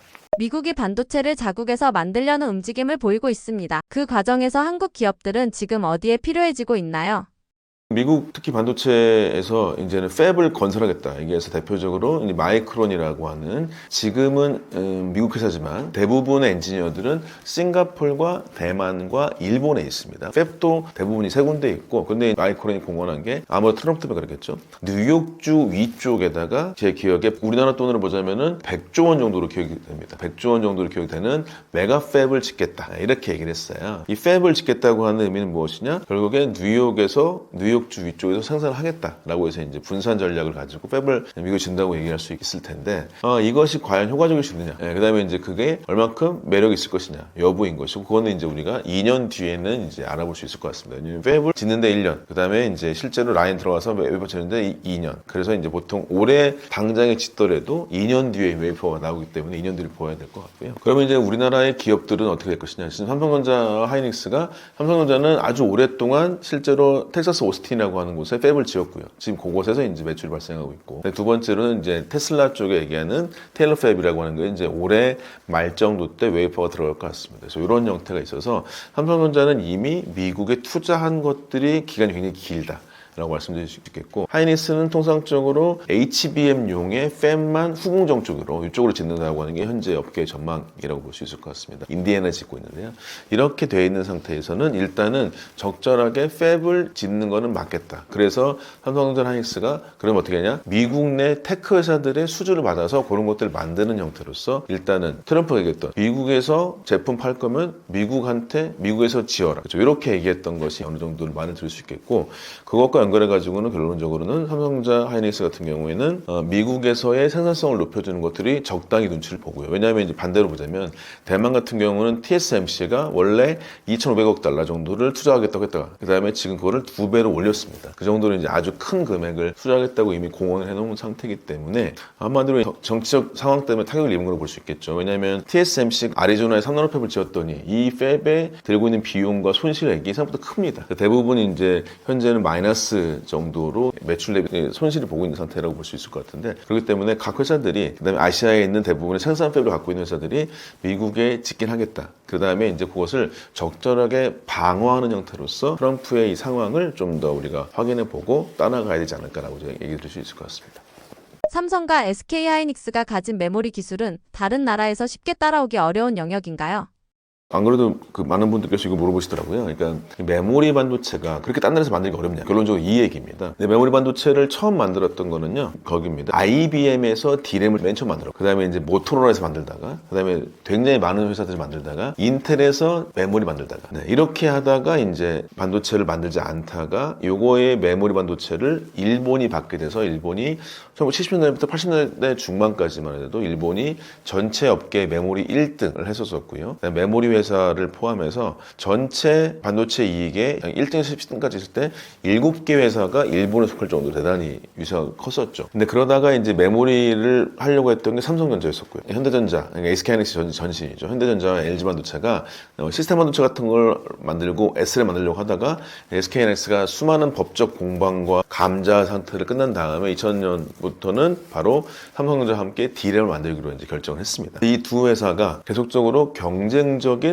상승 곡선을 많이 그려서 어쩌다 보니까 메모리 회사들이 도시바도 있었고요, 히타치도 있었고 등등도 있었다가 메모리 회사가 삼성전자 하이닉스로 거의 독점화되게 됐고, 그 다음에 일본 회사가 있었던 마지막에 엘피다라고 있었고요. 그게 2016년에 망해버렸는데 그것을 산 게 바로 마이크론입니다. 마이크론은 원래 강력하게 회사가 있었던 것라기보다는 그 망한 D램과 낸드 회사들을 합병을 통해 가지고 만들었던 전형적인 이제 미국식 방식의 이 경영권 어떤 취득에 따라서 이제 경쟁을 높였던 방식이라고 할 수 있을 것 같은데, 지금 결론적으로는 이 D램과 낸드를 만들 수 있는 집적도가 극심히 심한, 수율이 80% 이상 높은 이 좁은 영역에서 수많은 스위치를 꼽는 이 방식은 삼성전자 하이닉스를 따라갈 생각 없다라고 하는 게 현재 업계의 전망이고 확신입니다. 우리가 많이 두려워하는 TSMC, 시스템 반도체를 만드는 회사죠. 여기도 삼성전자 하이닉스처럼, 특히 삼성처럼 메모리를 만들려고 하다가 2008년도에는 뱅가드라고 하는 D램 회사 네트를 샀다가 결국에 1년 만에 포기합니다. 이거는 우리가 할 게 아니다. 삼성전자 하이닉스처럼 득달같이 수율을 높이는 이런 회사들 할 일이다 라고 얘기가 나왔고, 가장 두려워하시는 것이 뭐냐, 결국에 중국이죠. 중국 같은 경우는 이제 좀 디테일하게 보셔야 될 게, 사업 때도 얘기하겠지만 중국은 보통 한국 반도체보다 3년 정도가 반도체가 뒤져 있습니다. 근데 이 3년 정도 뒤졌으면 큰일 나는 거 아니냐 보시겠지만 3년 정도를 쫓아가기도 생각보다 쉽지 않습니다. 그 다음에 3년이 뒤진다는 것은 뭐 어떤 얘기냐면, 이미 삼성전자 하이닉스에서는 완벽히 기술 개발된 제품을 초기로 들어가기 때문에 훨씬 더 비싸고 이익이 남지가 않습니다. 그래서 웨이퍼 생산성은 삼성전자가 4, 하이닉스가 3, 마이크론 2, 중국이 1, 4, 3, 1 잡는데 이익률은 여전히 5% 이하밖에 되지 않는다는 것이죠. 그래서 그런 것들이 중국은 가장 두려워할 만한 존재는 많다. 그렇지만 이것을 너무 두려워해서 큰일 났다라고 보기는 어렵겠다. 그래서 지금 크게 보자면 반도체를 만들 수 있는 나라는 어디밖에 없냐면 한국, 그 다음에 대만, 그 다음에 미국, 중국, 일본밖에 없거든요. 근데 일본은 메모리를 할 수 있냐? 안 하죠. 못하고 있죠. 이미 다 팔렸고, 물론 키옥시라는 회사가 독특하게 있습니다. 그 회사는 지금 주가는 많이 올랐지만 낸드에만 집중하고 있는 회사가 있을 것이고요. D램은 하지 못하고 있습니다. 그 다음에 라피더스라고 해가지고 시스템 반도체를 파운드리 해주는 회사만 있는 것이죠. 그래서 이 회사는 일본은 그렇다. 미국은 국내 회사들 말고는 마이크론이 짓긴 하겠지만 2년 뒤에 얘기겠다. 그 다음에가 중국은 격차가 3년 차이 난다. 대만은 메모리 만들지 않는다. 이렇게 봤을 봤을 때는 이 메모리를 만들 수 있는 회사들이 많지는 않다라고 좀 이렇게 말씀드릴 수 있겠고, 그것은 집적도 있게 수많은 칩들을 넣었던 이 경쟁력과 수율에 대한 노력들은 삼성전자 하이닉스를 따라가기가 쉽지가 않겠다라고 좀 얘기를 드릴 수 있겠고, 그러니까 결국에 사야 된다. 근데 중요해졌고 품귀가 나게 됐다. 그래서 지금 더 메모리 회사들한테 요청하는 곳들이 많다. 그래서 이것은 계속적으로 독점과 과점의 형태가 되지 않을까라고 얘기를 드릴 수 있겠습니다. 삼성과 SK가 미국에 공장을 짓고 있습니다. 이건 미국 요구에 맞춘 건가요? 아니면 한국 반도체에 더 유리한 선택인가요? 이 삼성 같은 경우는 이제 메모리 반도체뿐만 아니라 테일러나 오스틴 같은 경우는 미국의 빅테크 회사의 파운더리 쪽을 하기 위해서 만들어진 게 사실이긴 합니다. 근데 이제 특히 몇 번 말씀드렸지만 테일러 팩 같은 경우는 지금 이 테슬라 쪽에 그다음에 다른 회사들이 수주를 주려는 게 있어서 그렇지, 테일러 공장은 이제 거의 다들육이 있어가지고 뭐 주재원 갔다가 돌아오는 사람도 있었고 막 이랬었거든요. 그렇기 때문에 삼성은 원래 빅테크 회사의 파운더리 전략이 있던 것이 맞습니다. 네, 그게 맞고, 근데 이제 지금 SK 같은 경우는 빅테크 회사 전략도 있긴 하지만 IRA 법안에 따라서 실제로 해외로 팹이 나가는, 그러니까 이제 중국 제외하고요, 나가는 첫 사례라고 볼 수 있을 것 같습니다. 그것이 적응이 많이 필요할 수 있을 것 같은데, 그렇기 때문에 이 파운드리 쪽에 빅테크 회사를 겨냥했던 이걸 제외하고는 한국 회사들은 원래 메모리 반도체 같은 경우는 나가고 싶어 하진 않습니다. 미국에서 팹을 많이 짓는 것은 위험한 게 분명히 있습니다. 첫 번째로는 비용이 상당히 비싸다. 인건비 같은 것들이 결국 2배 이상 든다. 두 번째는 기술적으로 해가지고 탈취 위험 같은 것들이 충분히 있겠다. 그래서 이런 것을 소극적으로 할 수밖에 없습니다. 그래서 비단의 다른 예로 볼 수 있으면 TSMC 같은 경우는 한마디로 N-1 전략이죠. 그러니까 대만이 2나노 한다. 그러면은 미국은 타 지역은 2나노 하면 안 된다. 3나노다. 그래서 N-1 전략을 가지고 있는데, 이렇게 된 상태와 마찬가지로 각국 이 두 기업, 삼성전자 하이닉스 같은 경우는 개별 기업을 넘어서 우리나라 국가 경쟁력이 가장 중요한 포션 중에 하나겠죠. 그래서 바깥으로 기술력을 내는 것은 쉬운 선택은 아닙니다. 그래서 저는 같은 경우는 미국 진출이라고 하는 것에 교두보가 있으면 좋겠지만 관세에 대해 대응하는 정도가 낫겠다. 그래서 그런 것들을 일단은 한국을 중심으로 발전하는 게 낫다라고 좀 말씀드릴 수가 있겠습니다. 정책 방향이 바뀔 때마다 반도체 산업은 영향을 받아왔습니다. 이런 변화는 현장에서는 어떻게 느껴지나요? 정책이라고 하는 게 결국에는 이번에 가장 컸던 게 반도체 특별법의 통과였었습니다. 실제로 산업에 영향을 받았다고 볼 수밖에 없을 것이고요. 근데 반도체 산업의 이번에 특별법의 역할은 결국에 어떤 것이었냐면은 이것이었습니다. 첫 번째로는 반도체 회사들한테 원래는 이 실제로 돈을 줄 때 세제 혜택을 줬었거든요. R&D에 했으면 세제 혜택을 주는데, 지금은 반도체 특별법은 돈을 주는 겁니다. 직접. 그러니까 자금 지원인 겁니다. 세제 혜택이 아니라, 조세 혜택이 아니라 자금을 준다고 하는 게 첫 번째이고, 두 번째는 바로 인프라에 대해서 지원하겠다는 것입니다. 인프라는 여러 가지 측면이지만 일단은 기본적으로 용수와 전력에 대한 인허가 같은 것들을 간명하게 해주겠다라고 볼 수 있을 것입니다. 세 번째가 원래 아시겠지만 기억하시기에 52시간 특별법 같은 게 있었죠. 그러니까 노동시간 52시간을 예외시키겠다. 근데 이것은 이번 정부는 뺐습니다. 이런 것도 있었는데, 첫 번째, 두 번째 같은 경우는 필요한 측면이 없진 않습니다. 근데 이제 지금 첫 번째에 자금 지원한다 같은 경우는 오케이가 됩니다. 두 번째가 더 중요한 게 뭐냐면, 두 번째는 용수와 전력은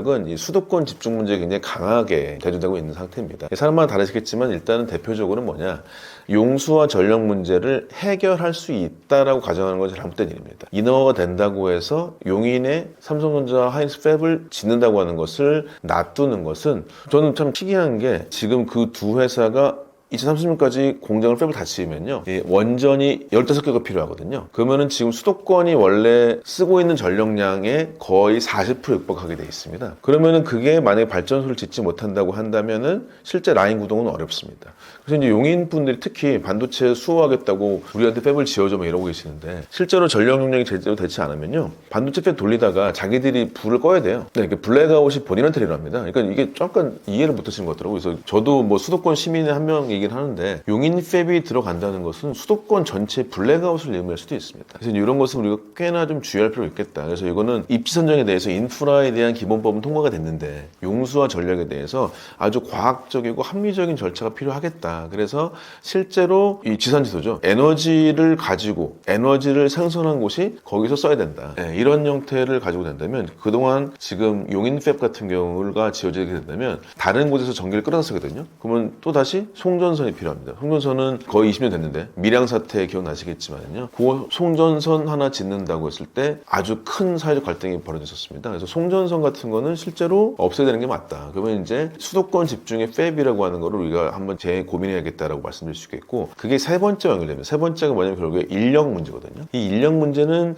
52시간 예외 처리 같은 거는 저는 반대하는 편입니다. 왜냐하면 실제로 반도체에서 삼성전자, 하이닉스를 두 회사만 지켜보자면 하이닉스가 52시간 예외를 해서 HBM 개발한 게 아닙니다. 삼성전자가 52시간을 풀지 못해가지고 개발 못한 게 아닙니다. 실제로 이거는 리더십에 대한 문제인 것이고요. 이거는 52시간 규제로 풀 건 아니라고 생각이 듭니다. 이거랑 연결되게 인재 양성 문제는 결국에 무엇이냐. 이 팹들이 영호남 지방처럼으로 가서 비수도권을 가게 된다면은 우수 인재가 가지 않는다. 제가 반도체를 오래 일했던 사람으로서 우수 인재가 무엇인지 정확히 정의되기 어렵고요. 그 다음에 각 지역에서 그 정도 팹의 인력들은 지방 국립대학교에서 충분히 수급이 가능하고요. 두 번째로는 뭐 지역에 우리나라가 뭐 KTX로 2시간, 4시간이면 다 되는데 통상적으로 얘기하는 뭐 공부 잘하는 학생들도 삼성전자 하이닉스 팹이면 다 갑니다. 예를 들면 하이닉스가 청주에 팹이 있거든요. 다 지원합니다. 그러니까 그런 것들은 전혀 문제가 되지 않는데 왜 그런 것을 남방항선처럼 해서 나누시는지 모르겠어요. 그래서 저는 아주 반대하는 입장이고, 제가 공대 출신이라 그런지 모르겠지만, 그래서 보이지 않는 남방항선처럼 인력 양성에 대한 문제를 거두하는 것과 그 다음에가 이 보이는 송전선에 대한 갈등을 뻔히 보이는데도 불구하고 에너지 문제를 소위 간과하는 것과 이 두 가지는 우리가 정책적으로 충분히 논의할 필요 있겠다라고 말씀드릴 수 있겠고, 저는 개인적으로는 인력 양성은 어느 지역에나 가능하다. 그러니까 이거는 고루 분배할 필요 있겠다. 그 다음에 에너지 활용 같은 경우도 지금 에너지 활용 같은 경우는 실제적으로 봤을 때는 우리가 에너지를 만들어줄 수 있는 곳에서 팹이 있는 게 맞겠다라고 좀 얘기를 드릴 수가 있겠습니다. 앞으로도 한국 반도체가 경쟁력을 지키려면 가장 중요한 건 무엇일까요? 기본적으로는 가장 중요한 것은 결국에는 인재에 대한 문제가 있을 것 같고요. 두 번째로는 인프라 문제가 있고, 세 번째로는 결국에는 정치적 문제, 세 가지 정도를 말씀드리도록 하겠습니다. 첫 번째로 인력 양성 문제는 제가 이제 처음에 나왔을 때부터 얘기 드렸었는데, 반도체는 아주 우수한이라고 하는 인력부터 손발로 써가지고 숙련해야 될 사람부터 너무 다양하게 인력들이 있다. 말하자면 고등학교 졸업 때부터 대학 박사까지 모든 사람이 다 있어야 되는 게 반도체 업계입니다. 그 다음에 이공계의 모든 전공이 다 있어야 되는 게 반도체 업계거든요. 이런 것들을 잘 보자. 그래서 이런 인력 양성에 대해서 대졸자 중심이나 이렇게 볼 것이 아니라 다양한 경력과 인력들, 그 다음에 다른 산업들, 말하자면 장비 회사는 반도체 소부장에서 장비는 기계공학에 갔거든요. 그럼 기계과에서 있던 분들, 말하자면 이거는 LG전자나 현대차처럼 이제 자동화가 거의 되거나 해외로 다 나가버려서 LG나 뭐 현대나 아니면 삼성 일부 현업사들이 할 게 없습니다. 이제 더 이상. 그러면 이 기계공업 쪽은 산업 전환이 있어야겠다. 이런 산업 전환에 대한 이슈들, 이런 것들이 많이 있기 때문에 이 모든 전공과 모든 학력이 다 필요한 반도체 인력들을 산업 맞춤형으로 길러낼 필요 있겠다라고 얘기 드릴 수 있을 것 같고요. 두 번째로는 인프라입니다. 인프라는 특히 용수와 전력, 그 다음에 항공 등까지 문제가 될 수 있을 것 같은데요. 왜 말씀을 드리냐, 되게 유명한 글로벌 탑3의 반도체 패키지 회사가 우리나라에 많이 있는데요. 하나는 파주에 있는 ASE가 있고요. 두 번째로는 국내에 있는 엠코죠. 엠코 테크놀로지가 있고요. 이렇게 1, 2등 업체가 우리나라에 잘 있습니다. 근데 엠코 테크놀로지가 공장이 어디에 있냐? 실제 인천에 가장 크게 있고요. 두 번째가 바로 전라도 광주 광역시에 있습니다. 이건 모르시는 분이 많은 것 같은데요. 그래서 엠코 테크놀로지에서 왜 광주에 있냐? 일단 인력 수급도 있겠지만은 거기에 아픈 공항이긴 하지만 무한 공항이 있거든요. 그 다음에 청주 팹도 왜 있느냐? 청주 공항이 있습니다. 말하자면은 이런 항공 시설이 가까이 있으면 충분히 반도체 수급이나 수출 같은 것들이 아주 영향할 수 있겠습니다. 그래서 우리가 용수와 전력은 굉장히 강조를 많이 했는데, 이런 것은 실제로 현실적인 문제를 따져야 된다. 지금 수도권 같은 경우는 자기들이 팹이 들어온다고 자기들이 좋아할 거 생각하면 안 됩니다. 땅값은 오를 수 있겠지만 일부 사람을 제외하고는 생활에 불편해질 수가 있습니다. 왜냐하면 TSMC는요, 농번기 때도 TSMC 용수가 부족하죠? 그럼 벼농사에 물을 대지 못하고 TSMC 용수를 지급해야 됩니다. 네, 이런 상황이 벌어질 것을 참을 수 있겠냐 말인 거죠. 그래서 지금 실제로 TSMC는 물의 자급률, 말하자면 반도체에 물이 100이 들어가면 실제로 물이 한 15% 정도가 증발되고요. 85% 빠져나오거든요. 근데 85%의 90% 이상을 재사용할 수 있습니다. TSMC는 90%를 재사용한다. 근데 삼성전자는 70%도 안 됩니다. 그래서 이것의 물의 재활용 같은 것들을 할 생각을 잘 안 했던 거죠. 이것들은 기업의 책임입니다. 그래서 그런 것들에 우리가 인프라는 매우 신경을 써야 되겠다. 세 번째가 결국에 정치적 상황입니다. 정치상황이 왜 중요하냐면 우리나라는 지금 미중 무역 갈등의 한 가운데 있는 사람이면서도 메모리라고 하는 아주 강력한 경쟁력 있는 제품을 가지고 있습니다. 그럼 우리나라는 메모리를 중심으로 이건 양쪽에 다 팔아야 될 것이고요. 우리가 단점이라고 할 수 있는 한 게 뭐죠? 결국에 TSMC보다 못하는 것들이 많이 있죠. 이것은 우리가 미국의 편에 서가지고 활용해야 된다. 그래서 이 정치적 갈등을 우리나라가 다 좋게 될 수 있는 거, 이쪽으로 가보는 게 가장 낫지 않을까 싶어서 그것들이 정치권에서는 필요하지 않을까. 그래서 결론적으로 인력에 대한 문제, 인프라에 대한 문제, 글로벌 정치에 대한 문제, 이 세 가지 것들이 잘 활용이 돼야 우리나라가 반도체 산업에 대해서 항구적인 경쟁력이 갈 수 있지 않을까 말씀을 드려봤습니다. 저는 박준영입니다. 삼성에서 10년 정도 일을 했고 반도체 업계에서 10년 정도 일을 했습니다. 그 다음에 한반도에서 한국반도체 도전이라는 회사 이름으로 해가지고 유튜브와 교육 콘텐츠, 그 다음에 이제 컨설팅들을 진행하고 있고요. 이번에 반도체 이야기들 말씀드렸던 건 뭐냐면 삼성이나 하이닉스, 그 다음에 한국반도체, 그 다음에 실제로 이제 미국과 중국, 그다음에 이제 연결되어진 회사들까지 말씀드렸는데, 우리나라가 반도체 지형이 바뀌고 있다는 것을 강조해 말씀드리고 싶습니다. 말하자면 대만이 미국에 아주 연결이 많이 돼서 미국 회사의 95% 이상의 반도체를 만들었던 것이 대만의 성장에 가장 중요한 역할을 한다면, 지금 삼성과 하이닉스가 이 TSMC처럼 되고 있는 상황입니다. 말하자면은 우리나라가 미국이라고 하는 빅테크 회사들의 가장 중요한 고객이 됐고, 말하자면 우리나라를 중심으로 반도체를 다시 만들 수 있을 정도의 위치가 됐다. 이런 것들을 계속 투자든 기술적 발전이든 본인의 진로에든 꼭 활용하시길 바라면서 함께 해주시면 감사하겠습니다.